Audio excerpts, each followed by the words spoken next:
Have you ever wondered how a thin blue line on a map can decide what you pay for fuel, food, and electricity? And what if the trap meant to scare the world into silence is now turning into a slow disaster for the people who set it? Before we jump in, do a quick signal boost for this channel. Hit like so this reaches more people who want real explanations. Subscribe because this story is moving fast, and share this video with one friend who always says, "That is overseas, it won't affect us." Because the Strait of Hormuz affects everyone. It is one of the most important choke points on Earth. A huge portion of the world's oil, gas, and petrochemical shipments pass through this narrow corridor. If it is blocked, even partially, global markets don't wait. Prices jump, insurance rates jump, shipping schedules break, and the effects don't stay in the Gulf. They spread into supermarkets, factories, and household bills. Now, here's what just changed in a way that makes this crisis feel sharper. The United States sent major naval power straight through the Strait of Hormuz. 2 advanced guided missile destroyers moved through the strait while Iranian Revolutionary Guard naval units tracked them closely. The Iranian units challenged them over the radio. You had the kind of tense back and forth that sounds small if you read it as text. But in reality, it is terrifying, because these aren't angry comments online. These are armed forces operating in a narrow space. In this space, one mistake is not a metaphor. It is a collision, an explosion, or a firefight. And the public story is already split. From the US side, the message is, we sailed through legally under international rules. We did not stop. We did not turn around. We proved we can operate in Hormuz.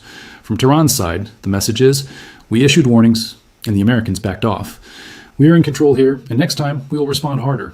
Only one of these can be fully true. But both are useful, because this is not only about ships, it is also about perception. Both sides are trying to shape what the world believes. But the real twist is what came behind those destroyers. The destroyers are the visible move. The underwater move is the one that changes the game. The US is also pushing forward mine-clearing efforts, including unmanned underwater vehicles. These are underwater drones designed to search for and help neutralize naval mines. That matters because mines are the IRGC Navy's most effective cheap weapon in the strait. Mines are not glamorous. They don't trend like missile footage. But mines are perfect for one reason. They create fear that stays. A missile strike is loud and obvious. It creates a moment. Then people react. And after the moment, you at least know what happened. Mines create a question that never stops. Is the next ship going to hit one? That question alone can slow down an entire global artery. Here's why. When a shipping route becomes dangerous, insurers raise premiums. When insurers raise premiums, ship owners hesitate. When ship owners hesitate, deliveries get delayed. When deliveries get delayed, buyers panic. When buyers panic, prices climb. And once prices climb, politicians feel pressure. Voters don't care about maritime law. They care about their bills. So you don't need to sink a lot of ships to disrupt Hormuz. You only need to convince the world that you might. That is the trap Iran has leaned on for years, the ability to make Hormuz feel unsafe without fighting a full conventional war. But now we get to the part the title points at. The trap is backfiring. Because a minefield only works as leverage if it is controlled. If you know where the mines are, you can threaten, negotiate, and potentially calm things down later. You can say, do this, and we will stop. But if mines are laid quickly, irregularly, and under pressure, things change. Especially from small, fast boats, currents can move them. Some can break free, some can drift, some can end up far from where they were dropped. If that happens, the mine strategy stops being a controlled tool. It becomes an uncontrolled hazard that is not just a risk for your enemies, it is a risk for everyone, including you. And the sea does not care about your political goals. A drifting mine does not check passports. It does not know what side a ship is on. It hits what it hits. This is why the backfire is so serious. If Iran cannot fully track what is in the water anymore, the plan fails. Then Iran cannot fully control escalation even if it wants to. One mine hitting the wrong tanker at the wrong time can force reactions nobody planned. Now add the worst irony of all. Iran depends on Hormuz, too.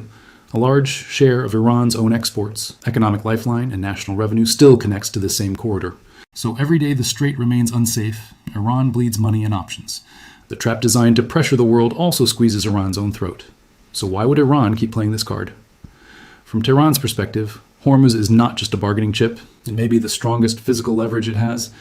When major issues are on the table, it is a tool. Whether it is sanctions, regional power, or the survival of the regime, few tools force the world to feel pain instantly. Hormuz can. That is why this standoff is not just military. It is psychological, economic, and political. It is about who can tolerate pressure longer.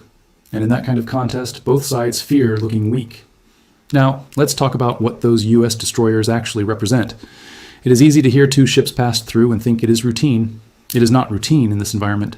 Guided missile destroyers are floating defensive systems. They carry advanced radars, command systems, and layered missile defense.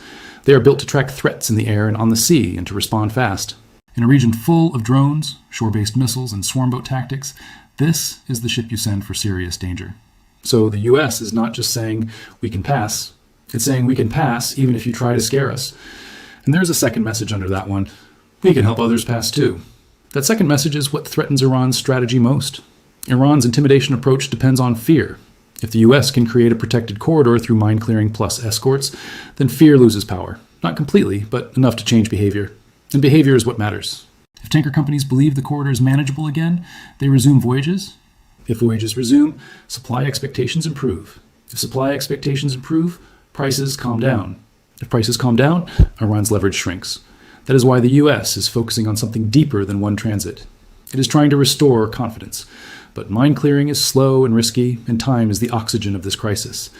Every day the strait remains uncertain, markets remain nervous, oil prices stay elevated. Insurance stays expensive. Companies adjust their supply chains. Governments prepare emergency measures. And the longer this goes, the more the world starts building alternatives. That is another way the trap backfires. The longer Hormuz is unstable, the more countries invest in bypass routes. Alternative suppliers and different energy strategies emerge. Some of those alternatives are expensive, but crisis makes expensive things suddenly feel worth it. Iran's Hormuz card is not like a growing bank account. It is more like ice in your hand. At first, it feels powerful, then it melts, and you are left with nothing but cold water. Now, the U.S. response includes underwater drones. This is a big shift because for decades, mine warfare was one of the hardest naval problems.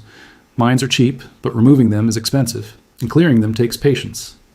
Underwater drones change the balance. They can scan systematically and map the seabed. They identify suspicious objects and reduce risk to human crews. They make mine clearing more possible under threat. When the U.S. sends these systems into the region, it signals this is preparation for an operation.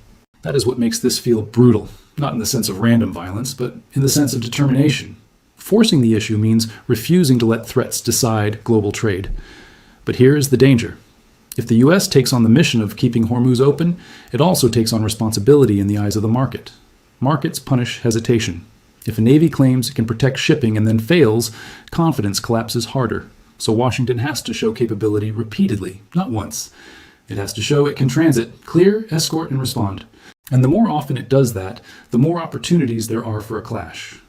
Now let's talk about the IRGC side, because Iran's strategy is built for exactly this geography. Hormuz is narrow, the shipping channels are tight, the distance from the Iranian coast is short. That means shore-based missiles can reach targets quickly and drones can appear fast. This is asymmetric warfare. You create an environment where the superpower's advantages are harder to use. The stakes are more costly. In a wide open ocean, the U.S. Navy's sensors and maneuver space are huge advantages. In a narrow strait, the timeline is shorter. The room to maneuver is smaller. The margin for error shrinks. That is why one damaged ship could change everything. Not sunk, just damaged. Because markets don't need a ship to sink to panic. They need proof of an active war zone. Once that label sticks, insurers pull back. Shipping pauses. Energy prices spike. And political pressure explodes.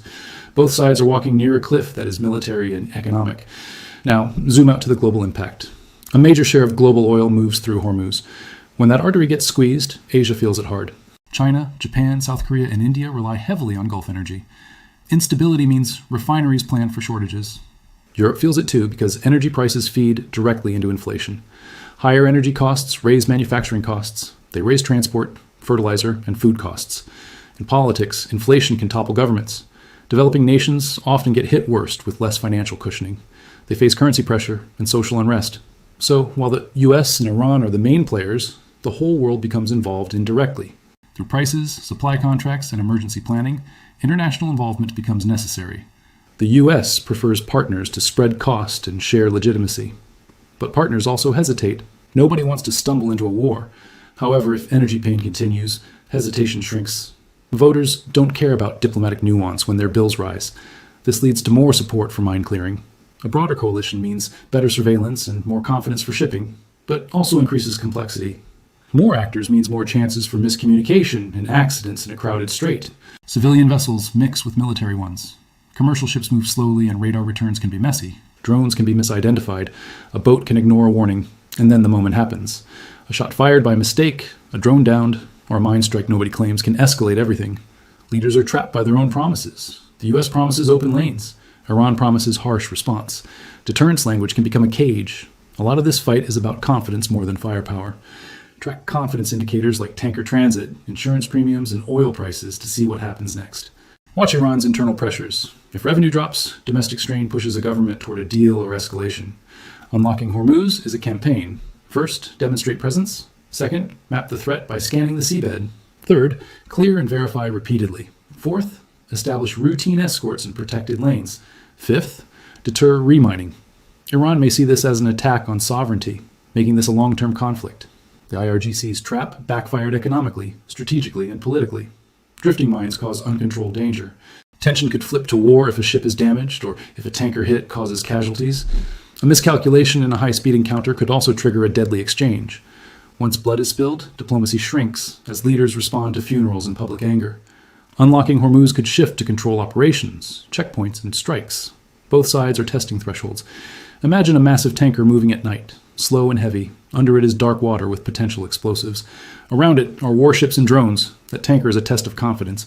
If it passes safely, the world breathes. If it doesn't, the world pays fast. That is what a backfire looks like.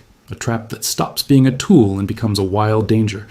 Will this end with a restored corridor? Or will one drifting mine trigger a moment nobody can undo? In Hormuz, history can change in seconds. Subscribe now for the next update. Share this with someone who thinks global conflicts don't touch their daily life, because Hormuz matters.